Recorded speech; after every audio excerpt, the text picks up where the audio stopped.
Bismillahirrahmanirrahim. Alhamdulillahilladzi fataha li awliyaihi baba mahabbatihi wa ta'atihi wa waffaqahum li ta'atihi wa khidmatihi. Ashhadu an la ilaha illallah wahdahu la syarika lahu fi uluhiyyatihi wa rububiyyatihi. Wa ashhadu anna sayyidana Muhammadan abduhu wa rasuluhu khairu khalqih. Allahumma salli wa sallim wa barik ala sayyidina wa maulana Muhammadin khairi khalqih wa ala alihi wa ashabihi wa azwajihi wa dzurriyyatihi wa atba'ihi. Amma ba'du. Yang kita hormati dan kita cintai para habaib dan para alim ulama, para muhibbin, hadirin, hadirat, rahimakumullah. Pertama-tama kita panjatkan puji dan syukur yang setinggi-tingginya kehadiran Allah Subhanahu wa ta'ala yang mengumpulkan kita di tempat ini untuk berzikir, mengingat Allah dan mengucapkan kalimah-kalimah thayyibah lainnya. Kita berharap kepada Allah agar di dunia ini selalu dikumpulkan dalam kebaikan dan takwa, dan di akhirat nanti dikumpulkan bersama-sama dengan junjungan kita Rasulullah sallallahu alaihi wasallam. Salawat dan salam kita haturkan kepada junjungan kita Nabi besar Muhammad sallallahu alaihi wasallam dan kepada seluruh keluarga, para sahabat, zuriat dan pengikut beliau sampai hari akhir nanti. Para muhibbin rahimakumullah. Sebelum kita membaca kitab Al-Hikam, terlebih dahulu kita mengenal bahwa kitab Al-Hikam ini dikarang atau disusun oleh seorang waliullah, yaitu Ahmad bin Muhammad bin Abdul Karim bin Abdurrahman bin Abdullah bin Ahmad bin Isa bin Husain ibni Athaillah. Dan beliau wafat pada tahun 709 Hijriah di Qahirah, Mesir. Kemudian kitab Al-Hikam ini merupakan salah satu daripada yang beliau karang. Hikam itu adalah kalimat jamak yang artinya kumpulan daripada hikmah.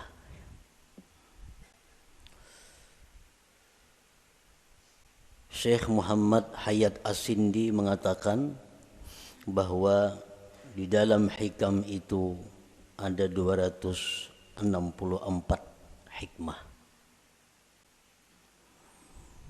264 hikmah itu terkumpul di dalam satu kitab sehingga dinamai kitab itu adalah Al-Hikam.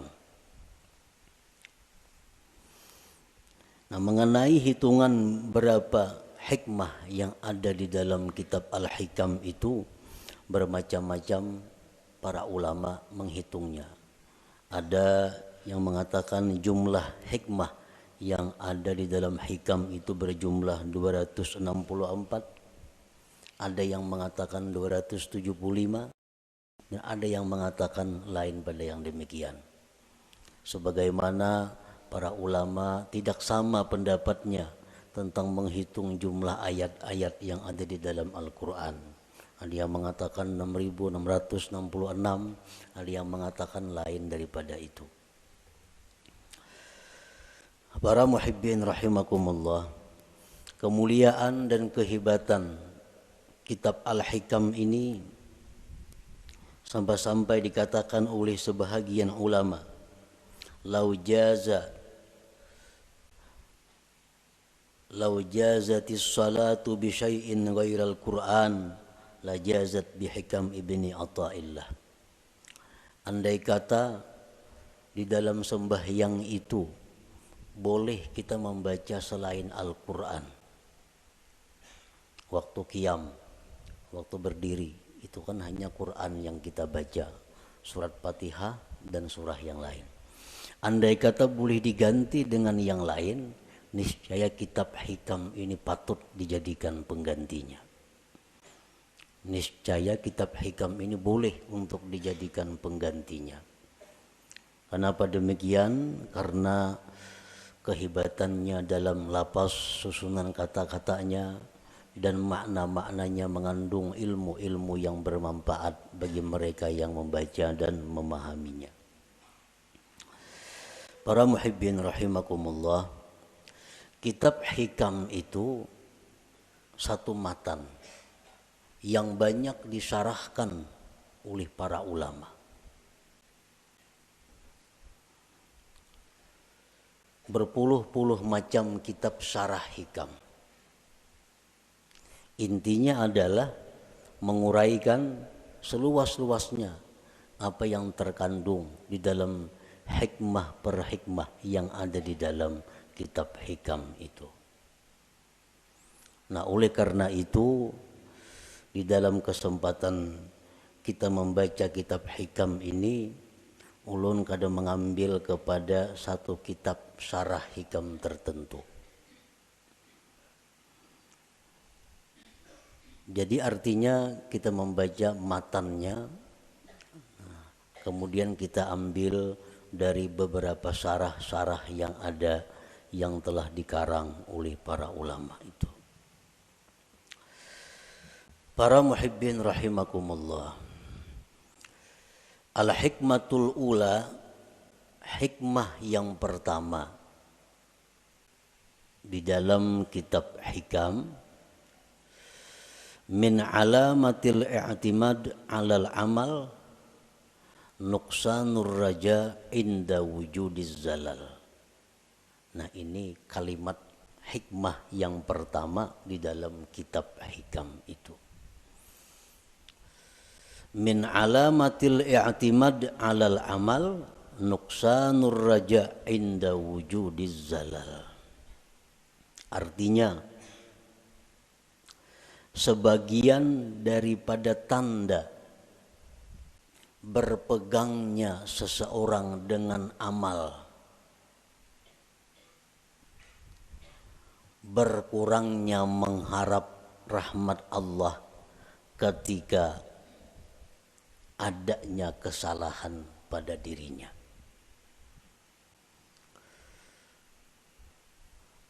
Apabila kita melakukan satu dosa, apabila kita ketinggalan satu wirid yang rutin,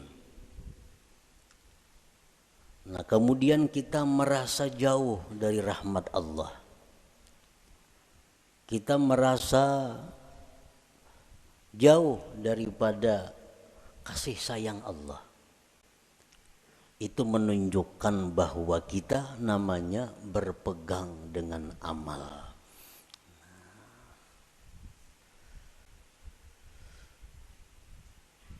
Orang-orang yang mulia, orang-orang yang sudah mengenal lebih jauh tentang Allah Subhanahu wa ta'ala, dalam keadaan apapun mereka itu tidak berkurang harapnya kepada Allah. Baik mereka dalam melakukan taat atau mereka sedang diuji dengan kemaksiatan, harap mereka kepada Allah tetap sama. Kenapa sebabnya? Karena mereka tidak berpegang kepada amal. Mereka itu berpegang kepada rahmat Allah, berpegang kepada anugerah Allah Subhanahu wa ta'ala. Para muhibbin rahimakumullah, amal itu artinya adalah harakatul jismi awil qalbi. Itu ngarannya amal. gerak tubuh, gerak jasad atau hati. Bila bergerak awak kita nih ngarannya beramal. Nah, bila bergerak hati kita ngarannya beramal. Itu arti amal. Fa in taharraka bima fihi sawab summiya ta'atan. Wa in taharraka bima fihi al-iqab summiyat maksiatan. Apabila gerak badan kita atau gerak hati kita itu ada pahalanya, itu ngarannya taat. Apabila gerak badan atau hati kita itu mengakibatkan kita disiksa, ngarannya maksiat. Jadi maksiat itu beramal juga. Makuat badan itu beramal jar. Orangnya penjudi. Kawah jadi padahal kan pak amalnya. Karena amal itu artinya gerak badan atau gerak hati. Bila bapahala ngarannya taat, bila maksiat ngaran, bilanya disiksa ngarannya maksiat. Itu arti amal. Para muhibbin rahimakumullah. Kemudian yang kita fokuskan perhatian kita adalah amal yang mendatangkan sawab, pahala atau taat. Kita tinggalkan amal yang mendatangkan siksa, yaitu maksiat. Nah, amal taat ini ada 3. Amal taat itu ada 3. Pertama ada amal syariat ngarannya. Yang kedua ada amal tarikat. Yang ketiga ada amal hakikat. Ini ketiga-tiganya adalah taat. Ketiga-tiganya adalah taat. Baik amal kita ini syariat, baik amal kita ini tarikat, atau amal kita itu hakikat, itu sama-sama mendatangkan pahala.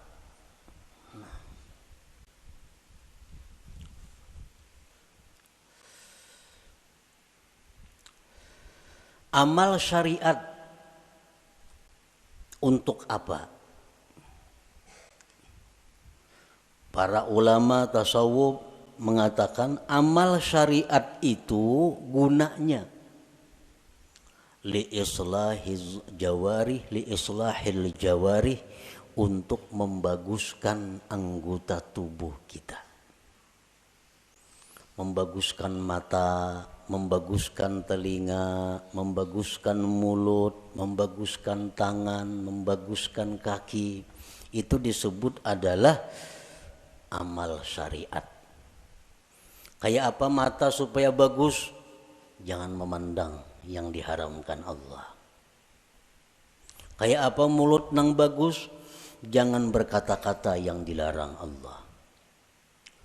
Kayak apa batis nang bagus? Jangan melangkah kepada jalan yang diharamkan Allah. Kayak apa tangan nang bagus? Jangan menjamah atau menyentuh yang dilarang Allah. Nah, membaguskan anggota-anggota tubuh kita ini itu urusan amal syariat ngarannya.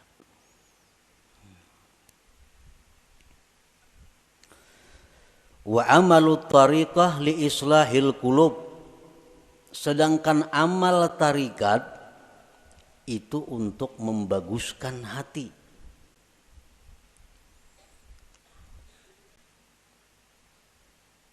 Amal tarikat itu gunanya adalah membaguskan hati. Kayak apa supaya hati jangan sombong, itu urusan amal tarikat yang membaguskan. Kayak apa hati supaya jangan ria, itu amal tarikat yang membaguskan. Kayak apa hati supaya jangan dengki, itu urusan amal tarikat yang mengurusnya. Nah, jadi amal tarikat itu adalah gunanya untuk membaguskan hati. Wa amalul hakikah li islahil arwah, sedangkan amal hakikat itu untuk membaguskan arwah. membaguskan roh. Kayak apa roh kita ini supaya bagus? Roh nang bagus tuh nang kayak apa? Roh nang bagus tuh roh yang mengenal Allah. Roh yang bagus, roh yang mengenal Allah. Nah, kayak apa supaya roh kita ini bisa mengenal Allah? Itu urusan amal hakikat nang maaturnya. Urusan amal hakikat nang menuntunnya kepada demikian itu. Nah, jadi kita 3 amal yang perlu kita laksanakan. 1, amal syariat supaya zahir tubuh kita ini bagus. Yang kedua, amal tarikat itu kemudian dilaksanakan supaya hati kita bagus. Dan yang ketiga, amal hakikat kita lakukan agar roh kita ini bagus. Nah, para muhibbin rahimakumullah. Amal syariat fungsinya untuk membaguskan anggota tubuh.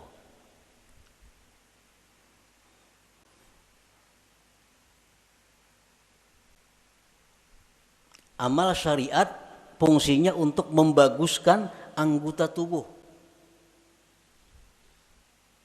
Apa inti daripada amal syariat itu? Amal syariat itu saling banyakkan. Tetapi kembali kepada 3 pokok.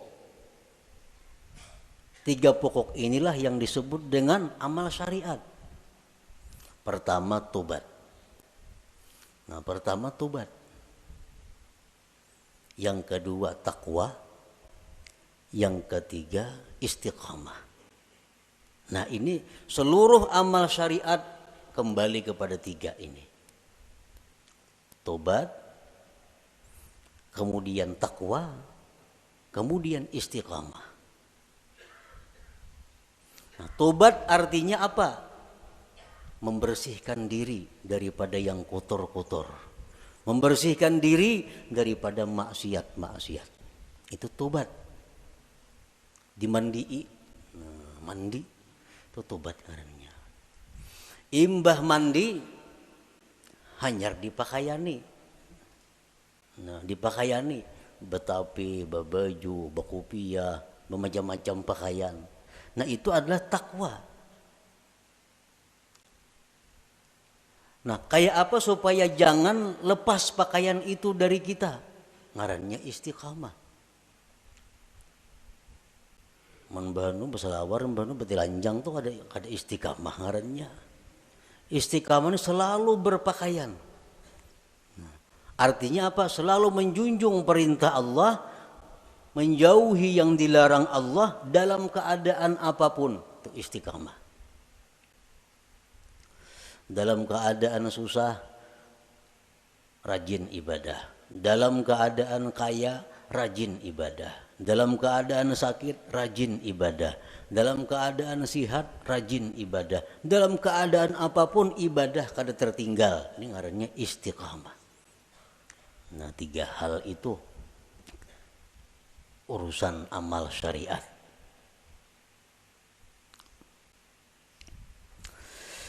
Nah, kemudian amal tarikat. Banyak banget tarikat itu amalannya. Tetapi intinya kembali kepada 3. Supaya hati kita ini bagus. Pertama, ikhlas. Ikhlas. Yang kedua, sidik. Yang ketiga, tumakninah. Nah, ini intinya. Seluruh amal tarikat buliknya kenang 3 ini. Bila yang 3 ini bisa kita laksanakan, maka kita sudah mempunyai amal tarikat ngarannya. Berarti sudah punya hati yang bagus. Pertama, ikhlas. Yang kedua, sidik. Setiap orang sidik pasti ikhlas. Orang ikhlas belum tentu sidik. Jadi sidik itu lebih tinggi kedudukannya daripada ikhlas.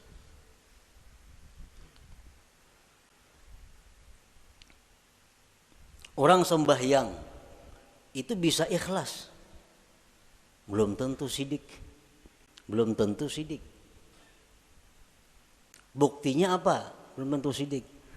Seringkali kita mengucap dalam sembahyang itu Bismillahirrahmanirrahim, mulut kita. Tapi hati kita di manakah? Hati kita di rumah. Itu kada jujur ngarannya. Kalau orang yang jujur mulutnya Bismillahirrahmanirrahim, hatinya Bismillahirrahmanirrahim. Nah, jadi kedudukan sidik lebih tinggi daripada ikhlas. Nah, yang ketiga tumakninah. Tumakninah itu artinya tentramnya hati dengan Allah. Tentramnya inya tuh lawan Allah nang tentram. Lawan keluarga, anak, bini, laki, duit, harta, kekayaan, pangkat itu kadang membuat inya tentram. Tapi begitu mengingat Allah, hatinya tentram. Nah, ini tumakninah. Ini urusan tarikat. Urusan tarikat. Jadi kalau orang sudah lulus dalam tarikat itu pasti tentram dengan Allah. Alladzina amanu wa tatma'innu qulubuhum bidzikrillah, ala bidzikrillah tatma'innul qulub. Ini untuk orang tarikat. Nah, orang-orang yang beriman itu tentram hatinya dengan mengingat Allah. Nah, jadi kalau kita sudah bertarikat, lulus dalam tarikat itu, pasti kita tentramnya kita dengan Allah. Tak kumpul lawan siapa saja kadang membuat tentram. Tapi begitu kita ingat Allah, walaupun saurangan di hutan belantara, tetap tentram hatinya. Nah, ini sudah orang yang lulus dalam tarikah ngarannya. Nah, yang ketiga hakikat, amal hakikat. Hakikat tadi gunanya untuk membaiki roh. Roh yang baik itu roh yang kenal Allah. Nah, kayak apa roh kita ini supaya kenal Allah? Itu urusan amal hakikat, pekerjaan hakikat. Dan inti pekerjaan hakikat itu kembalinya kepada tiga. Pertama murakabah. Nah, murakabah. Murakabah itu artinya merasa dirinya selalu diawasi oleh Allah, merasa ditilik oleh Allah, merasa diperhatikan oleh Allah. Lalu kada wani berbuat hal-hal yang kada baik karena selalu diawasi oleh Allah. Nah, itu murakabah. Bila orang tuh kawak nangka itu merasa diri diawasi oleh Allah siang malam, di kamar, di rumah, di pasar, di kantor, di hutan, di perumahan, merasa selalu diawasi Allah, maka orang ini akan diberi Allah musyahadah. Nah, musyahadah.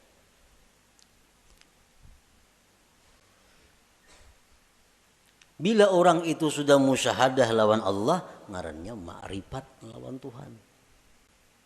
Jadi amal hakikat ini tiga, murakabah, musyahadah, ma'rifat. Itu amal hakikat ngarannya.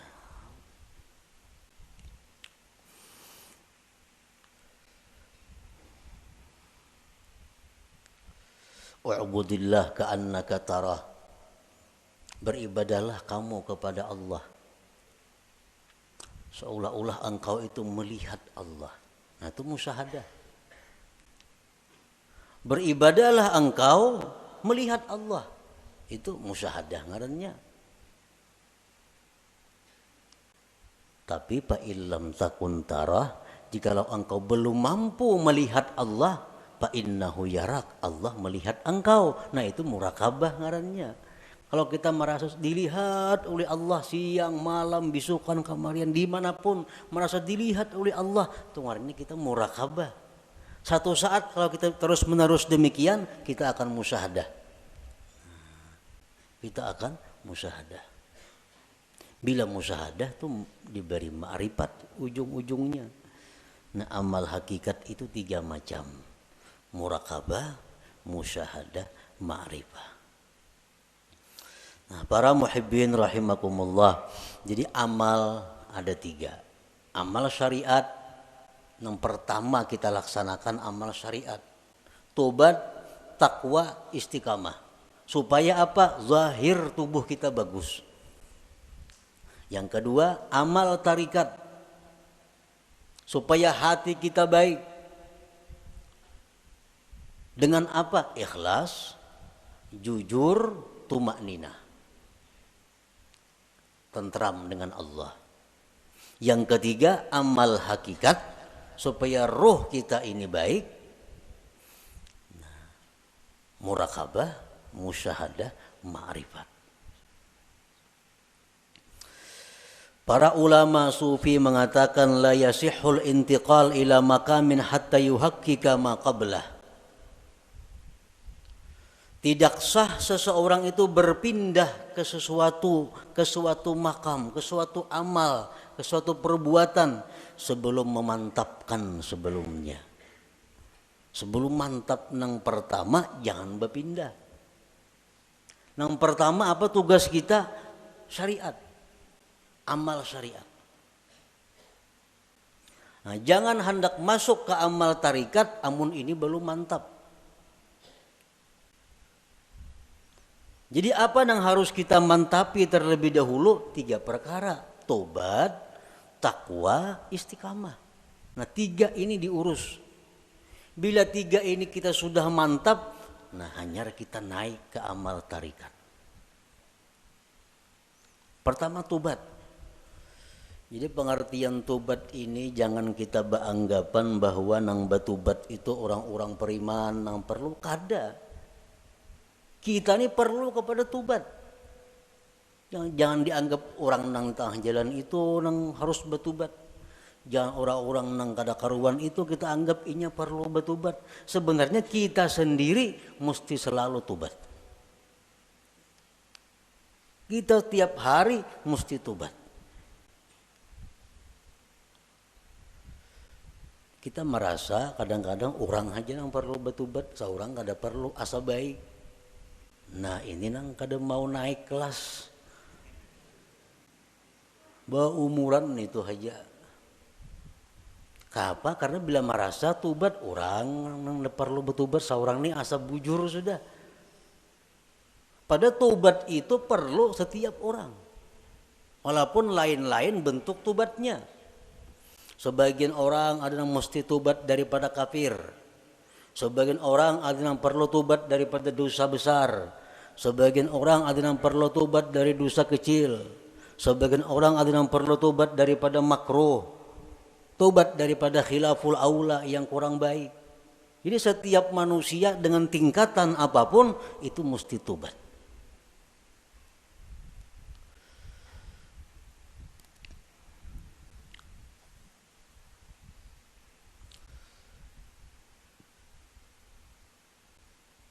Nah kita sudahlah bertobat, sudah.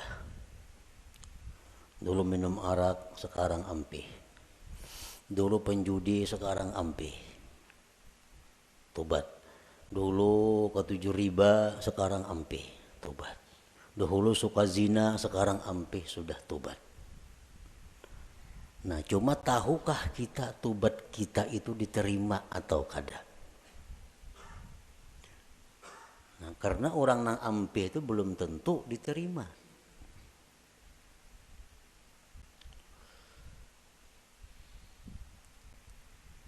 Intinya adalah diterima. Apakah tobat kita itu sudah diterima oleh Allah atau belum? Nah ini yang kada tahu.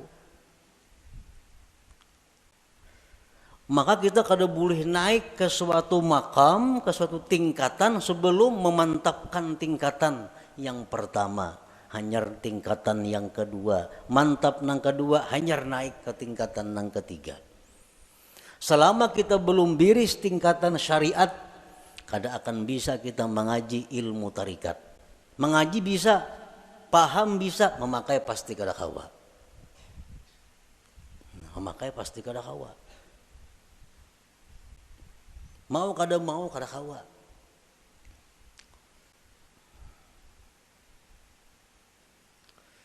tarikat belum biris, belum matang, belum selesai, kada akan bisa naik kepada hakikat.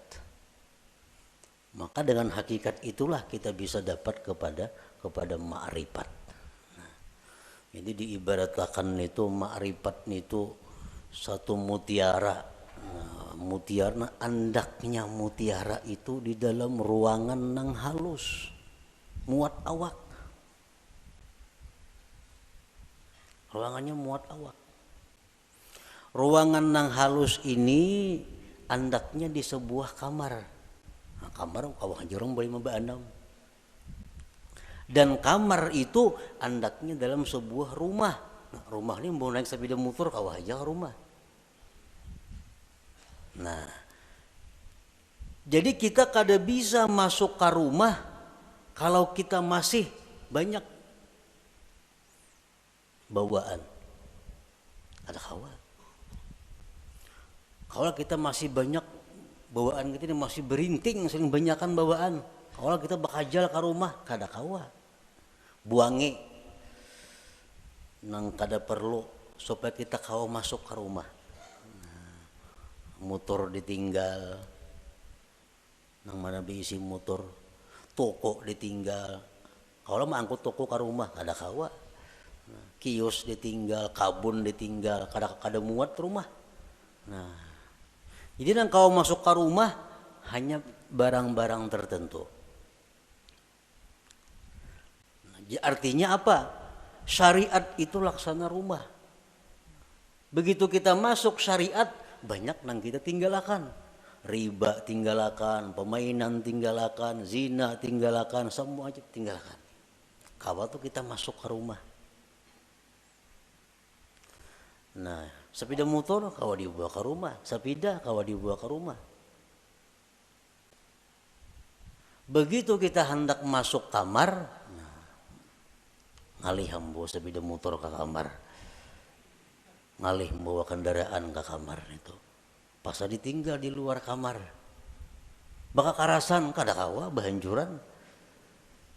Nah, sama halnya kita ini kalau hendak masuk kepada tarikat, buangi gawian-gawian yang lain-lain supaya kita muat bandak di situ. Nah, hendak masuk pulang ke hakikat, halus kamarnya muat awak, jam tangan gini dipacul kada kawa. Kacamata santok pacul juga. Nah, muat beti lanjang aja kawa lagi. Nah, hanyar kawa kita masuk ke kamar nah halus tuh untuk mengambil yang berharga yaitu mutiara atau ma'rifat itu. Nah, itu artinya kita kada kawa melangkah ke situ kalau sebelum matang nang pertama. Nah, syariat ini nang dibiriskan terlebih dahulu. Cara kita berjual beli, cara kita bergaul, cara kita makan, cara kita berpandir, cara kita berpakaian sesuaikan dengan syariat. Bila kada sesuai lawan syariat, hendak ke hakikat kada bisa. Jamin kada bisa. Napanya bisa? Pandirnya aja. Pandirnya aja bisa. Praktiknya kada bisa. Itu sudah hukum, ketentuan. Syariat kada mantap kada kawan naik ke tarikat. Tarikat kada mantap kada kawan naik ke hakikat.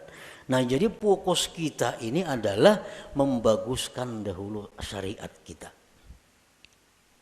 Kayak apa membaguskan syariat? Tobat. Nang ketujuh menggibah, tobat. Nang ketujuh riba, tobat. Nang ketujuh memakai pakaian haram, tobat. Imbah kita tobat itu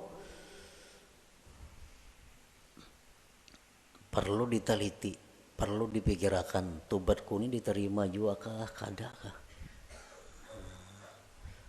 Selama kita belum ada ketentuan tobat ini diterima atau kada diterima, hati kita masih kada nyaman, hati kita masih kada tentram karena belum ada kepastian tobat atau kada tobat.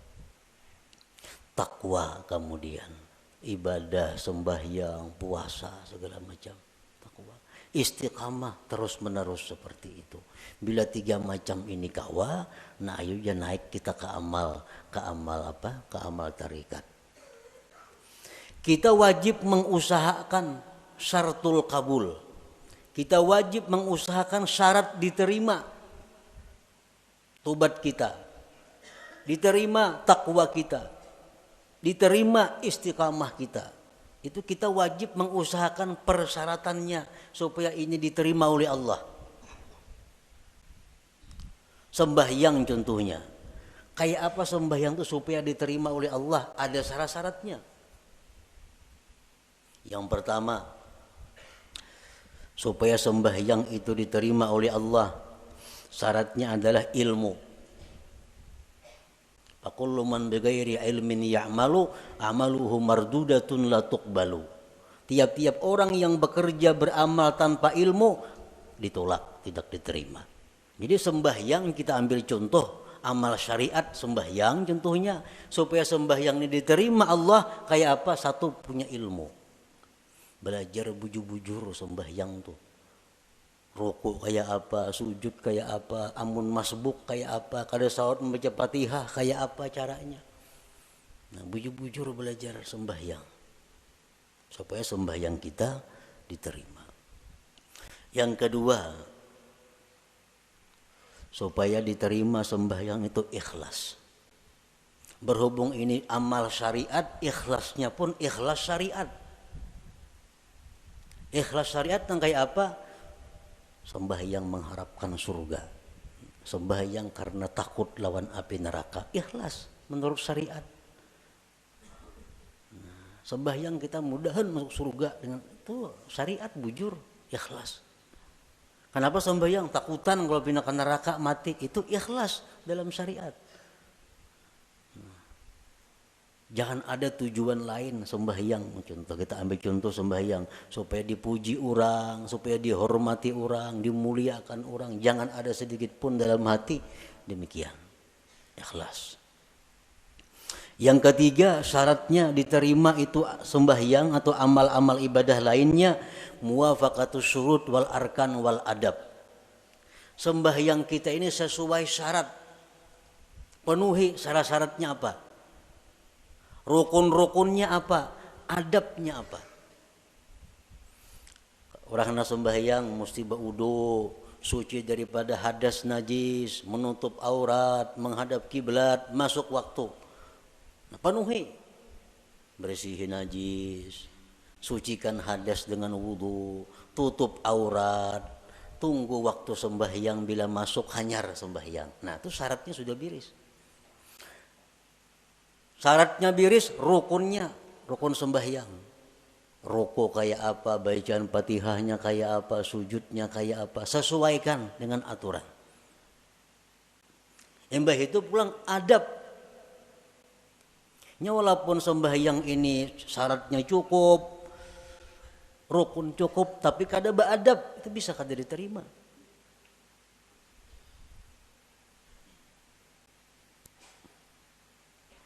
Sesuaikan adabnya. Umpamanya contohnya sembahyang pakai pinggang, Allahu Akbar, nah pakai pinggang. Ini lawan syarat kada bertentangan, lawan rukun kada bertentangan, tapi adab bertentangan. Allah kada menerima sembahyang kayak ini. Harap tinggi Tuhan sembahyang kayak itu. Allahu Akbar. Nah. Jadi adab sembahyang termasuk nang sunat-sunat dalam sembahyang dilaksanakan. Yang keempat, ada mubtilat wal mukrihat wal makruhat. Tidak ada yang membatalkan dan yang dibenci Allah. Sembahyang atau ibadah kadang membatalkan, kadang dibenci Tuhan. Kita gawi semua nang sunat, jauhi nang makruhnya. Yang kelima, al halal fi ma yata'allaqu bih. Halal pada sesuatu yang berhubungan dengannya. Nah, pada berhubungan, makan, minum untuk tenaga, pakaian, tempat. Itu mesti halal.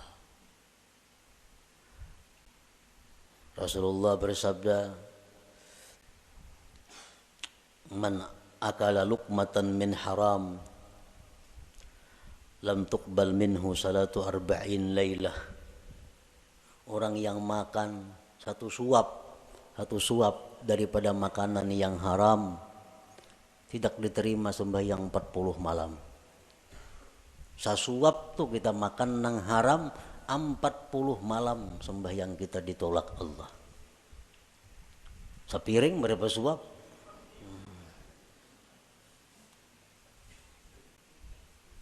Nah, ini urusan amal syariat.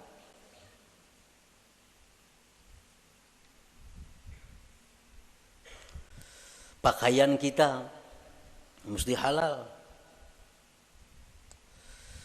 Rasulullah SAW bersabda, "Man ishtara sauban bi ashri darahim bi samanihi dirhamun haram, lam yaqbalillah salatahu ma dama alaihi minhu syai." Barang siapa nukar pakaian 10 dirham, 1 dirham ada yang haram, kada Allah terima sembahyangnya selama itu masih ada. Nah, jadi kalau amal syariat ini kita biriskan dan kita usahakan syarat diterima oleh Allah, nah hanya kita melangkah ke amal hak tarikah, hanya ke amal tarikah. Para muhibbin rahimakumullah, Imam Ahmad ibnu Athaillah tadi mengatakan, termasuk tanda orang yang berpegang dengan amal, kurangnya berharap kepada Allah ketika terjadi maksiat pada dirinya. Nah, sekarang kita tadi beramal, tobat sudah kita laksanakan, syarat-syarat untuk diterima sudah kita laksanakan, takwa sekarang ini kita laksanakan, istiqamah kita laksanakan. Jangan sekali-kali kita berpegang, kita condong, kita gembira dengan tobat, takwa, dan istiqamah itu. Jangan sekali-kali kita berpegang, jangan sekali-kali kita bersandar, jangan merasa gembira dengan tobat, takwa, dan istiqamah tadi. Kenapa sebabnya? Karena takwa, tobat, istiqamah itu bagian amal syariat tuh, itu kada akan bisa memasukkan kita ke dalam surga. Kada perlu kita gembira dengan itu. Lalu apa nang kita gembirakan? Nang kita banggakan, nang kita gembirakan itu adalah rahmat Allah nang datang kepada kita sehingga kita bisa tobat, bisa takwa, bisa istiqamah. Nah, rahmat Allah ini nang kita gembirakan, bukan takwanya. Nah, bila kita menggembirakan dengan takwa yang kita lakukan, ngarannya berpegang dengan amal. Bila orang berpegang lawan amal itu, lawan Tuhan turun naik. Bila banyak maksiat, asa jauh lawan Tuhan. Bila berbuat taat, asa parak lawan Tuhan. Padahal Tuhan tuh ada berjauh berparak sebenarnya. Nah, di situ kelemahan tauhid kita. Kenapa kita bila berbuat maksiat, asa jauh lawan Tuhan? Berbuat taat, asa parak lawan Tuhan. Karena kita berpegang lawan amal. Jika kita berpegang dengan rahmat Allah, apapun keadaan kita selalu dekat dengan Allah. Baik dalam maksiat kita dekat dengan Allah, waktu taat dekat lawan Allah, karena kita berpegang lawan Allahnya, bukan dengan amal kitanya. Nah, ini min alamatil i'timad 'alal amal nuqsanur raja inda wujudiz zalal. Rasulullah SAW bersabda, la yadkhula ahadukumul jannah bi amalihi. Seseorang kamu, ujar Nabi, selamanya tidak akan bisa masuk surga dengan amalnya. Nah, buat apa kita berpegang lawan amal? Buat apa kita gembira dengan tobat, gembira dengan takwa, gembira dengan sembahyang? Nah, apa gembira akan? Itu kadang membawa ke surga, ujar Nabi kita. Qalu wala anta ya Rasulullah, Qala wala ana, aku pun ya Nabi, amalku kada bisa masukkan aku ke surga. Illa ayyatagammadani Allah birahmatih, kecuali Allah yang meliputkan aku dengan rahmatnya. Nah rahmatnya ini yang kita gembirakan. Oh kita gembira, kita suka tobat, sebab Allah memberikan rahmat kepada aku. Bukan dengan tobatnya kita gembira, tapi dengan rahmat yang diberikan Allah kepada kita. Nah itu yang kita pegang. Bila kita memegang rahmat Allah, kita kada akan berubah dengan Allah dalam keadaan taat atau dalam keadaan maksiat. Nah inilah inti daripada yang dimaksud dalam hikmah yang pertama Imam Ahmad Ibnu Athaillah, min alamatil i'timad alal amal nuqsanur raja inda wujudiz zalal. Tanda orang yang berpegang dengan amal, kurang berharap, rasa jauh bila mana dia maksiat kepada Allah, padahal kada boleh itu. Jadi kita dalam taat dekat dengan Tuhan. Kita waktu maksiat pun jangan merasa jauh lawan Tuhan, tetap dekat dengan Tuhan. Karena maksiat taat itu adalah bagian daripada amal. Amal kada perlu kita pegang. Yang kita pegang adalah Allah, rahmatnya dan anugerahnya. Nah kemudian sesudah itu al-hikmatus saniyah, hikmah yang kedua daripada Imam Ahmad Ibnu Athaillah, iradatuka tajrid ma'a ikamatillah iyyaka bil asbab minasyahwatil khafiyah wa iradatukal asbab ma'a ikamatillah iyyaka bit tajrid inhitatun anil himmatil aliyah. Nah itu kita baca insyaallah pada minggu yang akan datang. La hadratin Nabi sallallahu alaihi wasallam al-Fatihah. A'udzu billahi minasyaitonir rajim. Bismillahirrahmanirrahim. Bismillahirrahmanirrahim. Maliki yaumiddin. Iyyaka na'budu wa iyyaka nasta'in. Ya Allah biha, ya Allah biha, ya Allah bihusnil khatimah. Ya Allah biha, ya Allah biha, ya Allah bihusnil khatimah. Ya Allah biha, ya Allah biha, ya Allah bihusnil khatimah. Ya ayyuhar rajun minhu syafatan sallu وسلموا تسليما اللهم صل وسلم وبارك عليه